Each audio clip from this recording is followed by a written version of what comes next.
건물 외벽 사이로 새빨간 화염이 뿜어져 나오고 시커먼 연기는 하늘로 솟구칩니다. 주변을 지나는 시민들은 화염의 위세에 놀랍니다. 화재로 잔해물과 파편이 떨어지면서 주차된 차량 앞유리가 깨지고 구멍이 뚫렸습니다. 화재 현장 인근에는 건물 타일과 대리석들이 바닥에 나뒹굴고 있습니다. 오늘 낮 12시 반쯤 광주 서구 치평동에 있는 15층짜리 건물 10층에서 불이 났습니다. 불은 출동한 소방당국에 의해 20여 분 만에 꺼졌지만 건물에 머물던 400여 명이 긴급 대피했습니다. 불이 시작된 곳은 에어컨 실외기 쪽으로 추정됩니다. 네, 제가 1층 나오는 순간에 이게 옆 건물 실외기가 터져서 파편이 팍 튀어서 이 주변에 차량들이 많이 이렇게 좀 파편을 튀기고 빵 터지면서 사람들이 이제 사방으로 터지면서 놀래고. 최근 연일 계속되는 폭염으로 에어컨 사용이 급증하면서 실외기 화재 위험에 주의가 필요합니다. 최근 3년간 전국에서 발생한 에어컨 실외기 화재는 총 953건으로 매년 증가 추세입니다. 광주와 전남은 같은 기간 총 53건으로 지난해 급증한 모습입니다. 전문가들은 냉방기 과다 사용을 자제하고 에어컨 실외기실 환기 상태도 지속적으로 관리하길 당부합니다. KBC 양휴창입니다. 네, 정말 덥다 이런 말로는 부족할 정도로 너무 더운데요. 네. 이제 에어컨을 안 틀 수가 없는데 이럴 때 화재 조심해야 된다고요? 예, 소방청 통계를 보면 지난해 에어컨 관련 화재는 387건으로 지난 2020년보다 무려 75% 이상 급증했습니다. 10건 가운데 7건 이상은 6월에서 9월 사이에 집중됐고요. 주된 원인은 접촉 불량이나 모터 과열 등 전기적 요인이었습니다.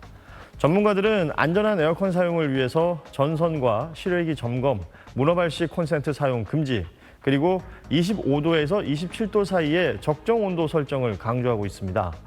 요금 폭탄에 대한 우려도 적지 않은데요. 전문가들은 에어컨을 자주 켜고 끄는 것보다 목표 온도 설정과 설치 환경이 중요하다고 설명합니다. 특히 대다수를 차지하는 인버터형의 경우에는 오히려 껐다 켰다를 반복하면 전력 소모가 더 커질 수 있다고 조언했습니다. 치매나 뇌졸중 등으로 거동이 불편한 노인들이 모인 데이케어 센터입니다. 더위에 특히 취약한 어르신들을 위해 아침 문을 열 때부터 에어컨을 틀어놓습니다. 엘리베이터에 더워가지고 부채 붙이고 현관문 열고 딱 들어오면 막 시원해요. 실내 온도는 26도를 유지하고 선풍기도 함께 돌리며 온열 질환 예방에 신경 씁니다. 사용을 안 할 수가 없어요. 잘 드신다고 해도 더위, 열이라든지 어떤 습한 그런 환경에 되게 취약하시기 때문에 가정집에선 거의 온종일 에어컨을 켜두는 게 일상이 됐습니다. 또 잘 때도 항상 에어컨 예약을 해놓고 몇 시간 정도는 틀다가 꺼지게끔. 아이들이 학교 갔다 돌아오면 땀에 흠뻑 젖어가지고 바로 에어컨 틀고.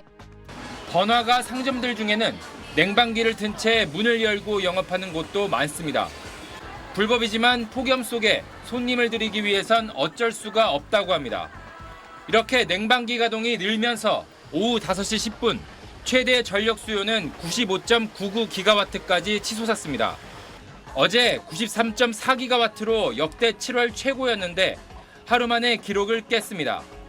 지난해 8월 20일 기록한 역대 최고 97.1기가와트와 비교해도 별 차이가 없습니다. 다만 오늘 전력 공급 예비율은 10% 안팎을 유지하며 전력 수급에 차질은 없었습니다. 지난해보다 보름 이상 빨리 최대 전력 수요가 90기가와트를 넘어서며 전력 당국엔 비상이 걸렸습니다.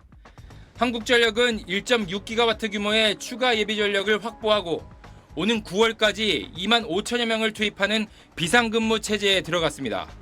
또 열돔 현상과 태풍 북상, 흐린 날씨 등으로 태양광 등 재생에너지 발전원이 전력망에서 탈락하는 상황을 가정한 비상 대응 훈련도 진행했습니다. 최악의 경우라도 지난 4월 스페인과 포르투갈에서 벌어진 것과 같은 정전 사태는 막을 수 있게 대비하고 있다는 게 전력 당국의 설명입니다. SBS 김관진입니다.